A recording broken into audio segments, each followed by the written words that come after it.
So yun, isang mapagpalang araw po sa ating lahat. Magandang araw at magandang gabi ngayon. Muli na naman po tayong nagbabalik mga kalingap at may panibago po tayong pag-uusapan ngayon patungkol po dito sa EDSI. Puro good news lamang. Beyonce, may magandang pasabog dito kay Papa Eds natin at talagang nagmamagandahan. Kalingap Prab talagang hindi mapigilan sa tuwa sa nakikita sa EDSI. So yan po yung ating pag-uusapan at tatalakayin ngayong araw mga kalingap. At kung bago ka pa lamang po uli sa ating YouTube channel, pa-like and share and subscribe na kayo para lagi tayong update sa ating inaabangan na EDSI. Suportahan natin ang mag-ama na matubang na si Kuya Bal at Kalingap Prab. Lagi nating i-marathon at pagbutihin natin ang pagsuporta para mas marami pa silang matulungan at mapabahayan at ganun din na marami din silang ma-scout para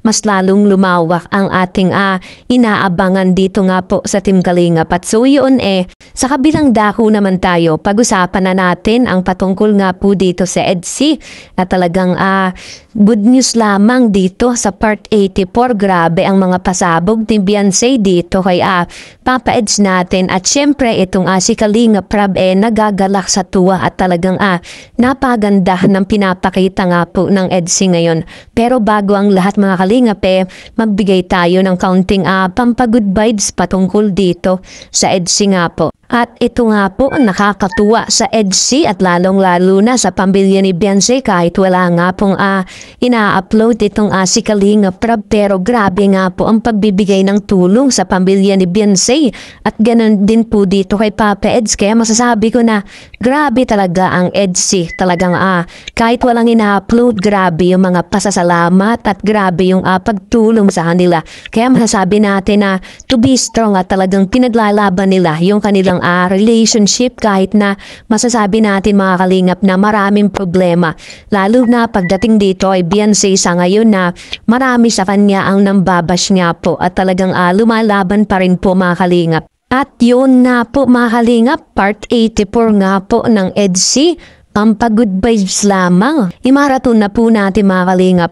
At gusto nga po ni Kalingap Prab good vibes lamang. At dito nga po ay talagang natutuwa nga po itong si Kalingap Prab dahil solid ang pinapakita nga po ng EDSI.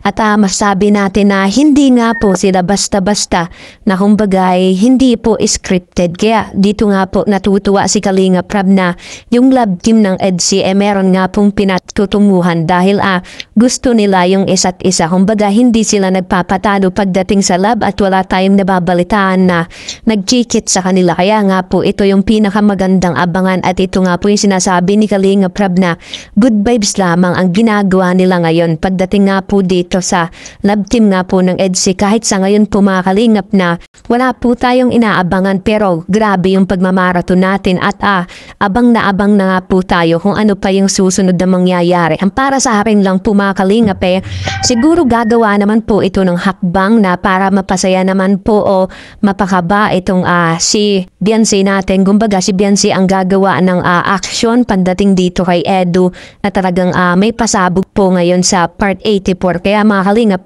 abangan po natin yan na kumbaga si Papa Eds naman yung nag-prank nung nakaraan. Ngayon po si Beyonce naman para masabi natin na patas at talagang kinakabahan din kung makikita natin mga kalingap na at i-prank itong si Papa Eds natin. Kumbaga todo effort yung makikita natin na nag-aalala din po ng sobra. Ito yung pinakamaganda. Kaya masasabi natin na abangan po natin itong part 84 mga kalingap.